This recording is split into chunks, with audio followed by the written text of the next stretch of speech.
Venus, the planet of love, is going retrograde on 23rd of July, and it will go retrograde in the sign of Leo in the second pada of Magha Nakshatra. Once again, it will go back to the first pada across the Gandanta of Magha Ashlesha on 7th of August. And on 7th of August, it will enter the sign of Cancer, and then until 4th of September, it will be in the Karka Rashi. Now, when Venus is in Leo, it is definitely getting the energy of the natural 5th house. It is getting the creativity. It is getting all the power to create and all the power to shine. It is more like a shining diamond, but also facing the heat of Mars, Ketu, and Sun. Also, there is a retrograde Saturn right in front of this Venus.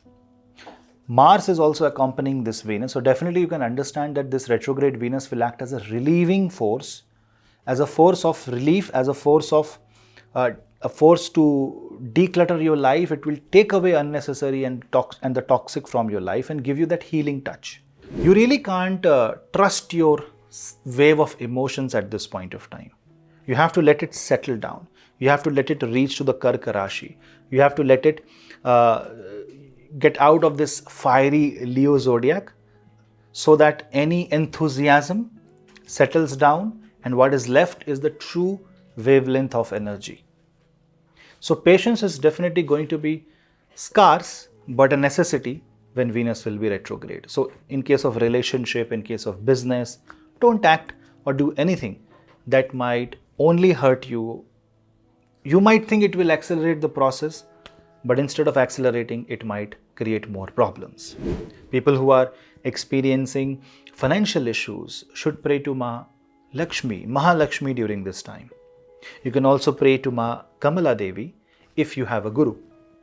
So definitely this Jupiter aspect on this Venus will make you understand the bad side as well as good side, make you see the most dirty so that you can get out of it and heal yourself.